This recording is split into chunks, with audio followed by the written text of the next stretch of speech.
নমস্কার, আমি আইভি চট্টোপাধ্যায়। আমি আজ ঘাটশিলায় বসে সুবর্ণরেখা নদীর ধারে একটি আমার গল্প পাঠ করছি। এই গল্পটা প্রথম প্রকাশ হয়েছিল জাগো বাংলা কাগজের রবিবারের পাতায়। তারপরে গল্পটি আমার গল্প সংকলন ভারতবর্ষ এবং এই বইতে আছে। গল্পের নাম তপস্যা। গথির একটা গলিতে বড় পাথরের ওপর খণ্ড খণ্ড পাথর রেখে বাতা দিয়ে ধরে হাতুড়ি দিয়ে জোরে জোরে মারছিল বিধা। পাথরগুলো চুরমার হয়ে গেল, হাত পা মুখ ধুলি ধূসরিত। খানিক আগে 40 দিন ধরে সংগ্রহ করে রাখা ইয়ারসা গুম্বা মহাজনের বাড়িতে দিয়ে এসেছে। ইয়ারসা গুম্বা এক ধরনের বিরল মূল্যবান ঔষধি গুণযুক্ত ছত্রাক। আন্তর্জাতিক বাজারে এই ছত্রাকের বাণিজ্য বেশ চড়া দামের। বিধাদের পাওনা অবশ্য 20-30 টাকা। রান্নার জন্য ব্যবহৃত অনেক গাছগাছরাও এখান থেকে কুমায়ুন অঞ্চলে চালানের জন্য সংগ্রহ করা হয়। বন্ধু ফুলমতি ওইসব গাছগাছালি বিক্রি করে রোজগার করে। বিধা আজকাল ফুলমতির সঙ্গে এই কাজটাও করছে। পাথর ভেঙে বিক্রি করে সংসার চালিয়ে বদ্রির ওকালতি পড়ানোর খরচ ওঠে না। 1 বস্তা পাথর ভেঙে 50 টাকা আয়। একদিনে বিধা 2 বস্তা পাথর ভাঙতে পারে। আজকাল দিনে 3 বস্তাও ভাঙতে হচ্ছে। এখানে সংসারেও তো খরচ বাড়ছে। ছেলেকে স্কুলে ভর্তি করেছে। বিধা একা নয়, পাথর ভাঙার কাজটাই এখন গথির মহিলাদের জীবিকার প্রধান উপায়। কারণ পাথরের চাহিদায় বৃদ্ধি হয়েছে, অন্যদিকে বিধাদের মতো ভটিয়া জনজাতির হস্তশিল্পের চাহিদা কমে গেছে। হাতে বোনা কারিগরির জন্য বিধার এ তল্লাটে খুব নাম। শাশুড়ির কাছে ভেড়ার লোমের পশম দিয়ে আসন, কম্বল, সোয়েটার, মোজা সব শিখেছিল। নতুন বউ বিধার বুনকারি দেখার জন্য মহল্লার মেয়ে বউরা ভিড় করে আসত।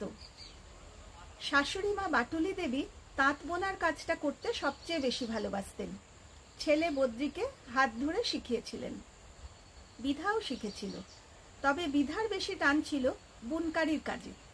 এককালে এই কাজ থেকে বেশ আয়ও হতো। বিধা চুটখা বানিয়ে দিত। বদ্রি নভেম্বর মাসে জাউলজীবীর বার্ষিক মেলায় বিক্রি করত। চুটখা বিশুদ্ধ পশমে বোনা এক ধরনের মোটা কম্বল, যা ওজনদার এবং কুমায়ুনের শীতের জন্য উপযুক্ত। মা কিসমতি দেবীর কাছে শিখেছিল বিধা। বিয়ে হয়ে এসে শাশুড়ি মায়ের কাছে শিখেছে পরম্পরাগতভাবে এখানের ফুলবা, পাট্টু, পঙ্খি, দান, আসন এইসব তৈরি করা। থুলমা এক রকমের কম্বল, পাট্টু উলের মোটা কার্পেট। আসন আর কার্পেটের ওপর সূক্ষ্ম কাজ করে মহল্লার প্রিয়া কুটিয়াল খুব নাম করেছে। পঙ্খি পশমের আলোয়ান, আর দান হলো সেই কার্পেট। বড় বড় শহরে প্রদর্শনী হয় প্রিয়ার। ঝলমলে জ্যামিতিক নকশা, পবিত্র চিহ্ন, ফুল, তিব্বতী নকশা। শাশুড়ি মায়ের বন্ধু সুপ্পু দেবীর কাছে এই সূক্ষ্ম কারুকাজ মন দিয়ে শিখেছিল বিধা। প্রিয়ার মতো আজ বিধাও বুনকারি নিয়ে নাম করতে পারত। কিন্তু বদ্রি বলল ওকালতি পড়বে। বাপুজির জমি চাষ করে যা আনাজ আসে তাতে তো বছরের খাওয়া খরচও ওঠে না। আর মায়ের তাঁত, এখন তাঁতগুলো কার্পেট বা আসন তৈরির জন্য ব্যবহার হয়। কেমন সুন্দর সুন্দর সিনথেটিক কম্বল, আসন, আলোয়ানে বাজার ছেয়ে গেছে। কত সস্তা সেসব জিনিস। কে তোমার তৈরি এসব পুরনো বুনকারি কিনবে বিধা? কে মায়ের তৈরি আসন, কম্বল এসব কিনবে? বদ্রি বুঝিয়েছিল। তাছাড়া বিধা আমাদের পুরনচাঁদ বড় হয়ে কি করবে? এই ব্যবসা, এই খেতিবাড়ি? ওকে একটা ভালো জীবন দিতে চাও না তুমি? বিধা বলেছিল, যাও তুমি শহরে গিয়ে পড়ালেখা করো। এমনিও তো আমাদের এখানে মরদরা কামকাজ করে না। তুমি এখানে থাকলে যদি অমন অকাজের লোক হয়ে যাও, যাও উকিল হয়ে এসো। পুরনচাঁদ বাপুজিকে দেখে শিখবে, পড়ালেখা করতে চাইবে। আমি তোমার জন্য সব মেহনত করব। বাটুলি দেবী বুঝিয়েছিলেন, ওকে যেতে দিস না বউ। শহরে গিয়ে পড়ালেখা করার কত খরচ, কি করে হবে? তাছাড়া এখানে আমাদের খরচ। শাশুড়ি মাকে বলেছিল বিধা, আমি পাথর ভাঙবো, মেহনত করব, চিন্তা করো না মাই, আমি সংসার সামলাবো। বলেছিল স্বামী বদ্রিকেও, তোমাকে পড়ালেখা করাবো, তুমি যখন উকিল হয়ে ফিরবে আমাদের সব সুখ হবে। ছেলের ওকালতি পড়ার শেষের সুখ অবশ্য বাটুলি দেবীর দেখা হয়নি। 4 দিনের জ্বরে অকালে অচিন পথের পথিক হয়েছেন তিনি। মায়ের কাঠের তৈরি তাঁতগুলো বৃষ্টির জলে নষ্ট হয়ে গেছে। মহল্লার সব বাড়িতেই তাই। পুরনো তাঁতগুলো ঘরের কোণে পড়ে থেকে থেকে ধুলো খাচ্ছে। পাথর ভাঙা ছাড়া অন্য কোনো কাজের সুযোগই নেই, তাই বাধ্য হয়েই পাথর ভাঙার কাজ। বিধার পরিশ্রম, বিধার তপস্যা, স্বামীকে প্রতিষ্ঠা করার সাধনা। অবশেষে সুখের সময় এসেছে।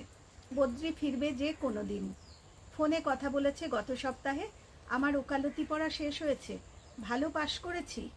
বিধার এতদিনের সাধনার ফল, তপস্যা শেষ। বড় একটা শ্বাস ফেলে মুখের ওপর কাপড় বেঁধে নিল বিধা। বড্ড ধুলো, আর তেমন আওয়াজ।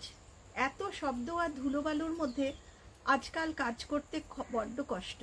প্রায় রাতে ঘুম হয় না, মাথা ব্যথা করে। আকাশ ভরা তারার পানেচে সুখের তারা খুঁজতে গিয়ে কেটে যায় রাতের পর রাত। মাঝে মাঝে ভয় হয়, সিলিকোসিস অসুখটা হলো না তো? পাথরগুলো যখন গুঁড়ো হয় তখন নাকি সিলিকা বলে একটা কণা তৈরি হয়। সিলিকা মানে স্ফটিকের ধুলো। মুক্ত সিলিকার ক্রিস্টাল রূপ হলো সিলিকন ডাইঅক্সাইড। সিলিকা থেকে এ রোগ হয় বলে একে সিলিকোসিস বলা হয়। প্রিয়া বুঝিয়েছে কদিন আগে। শহরে নানা মানুষের সঙ্গে ওঠা বসা, প্রিয়া অনেক কিছু জানে। বড় শহরে নামেই বুনকারী শিল্পী হয়েও প্রিয়া মহল্লাকে ভোলেনি। প্রায়ই এসে এসে গলি মহল্লায় মেয়েদের জমায়েত করে, দেশ বিদেশের নানা খবর দেয়। এত ভারী ভারী কথা বোঝে না বিধা, কিন্তু প্রিয়ার একটা কথা মনে গেঁথে গেছে। প্রিয়া বলেছে নিঃশ্বাসের সঙ্গে এই সিলিকন ডাইঅক্সাইড না কি যেন জিনিসটা ফুসফুসে ঢুকলে সিলিকোসিস হয়, প্রাণঘাতী ব্যাধি।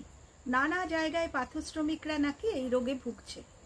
আজকাল তাই পাথর ভাঙার সময় মুখে কাপড় বেঁধে রাখে বিধা।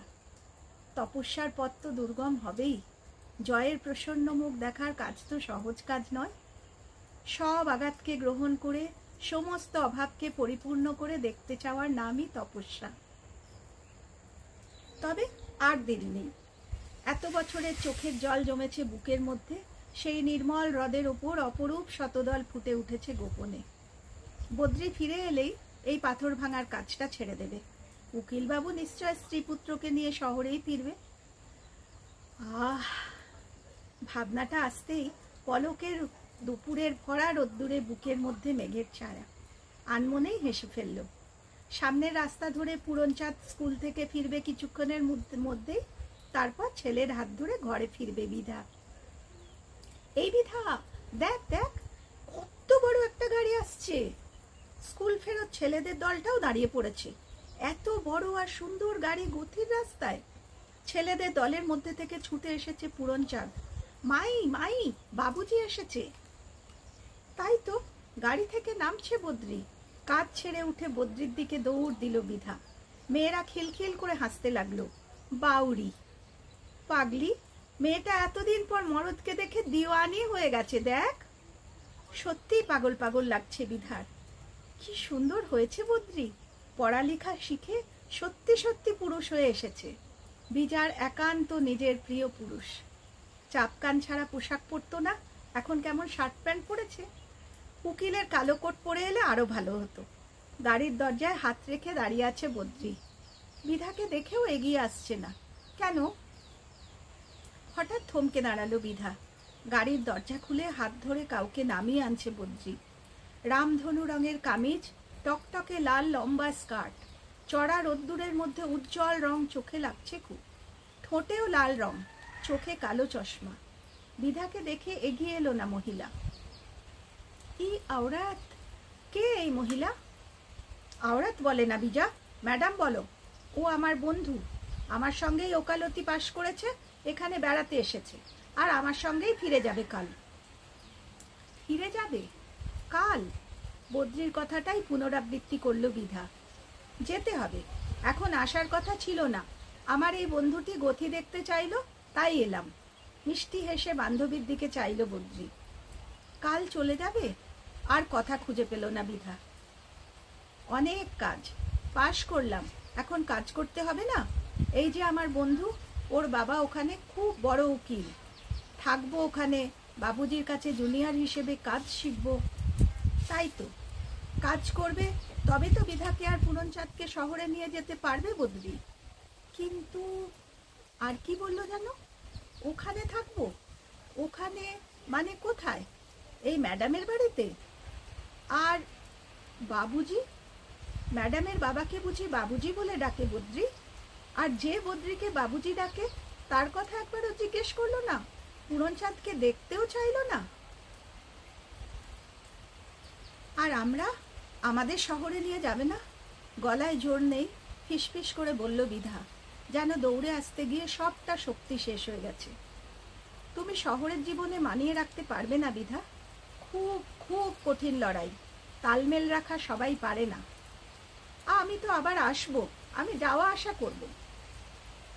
বদ্রির কথা শেষ হবার আগেই বিধা পেছন দিকে ফিরেছে, দ্রুত পায়ে ফিরে যাচ্ছে ফেলে আসা পথ ধরে।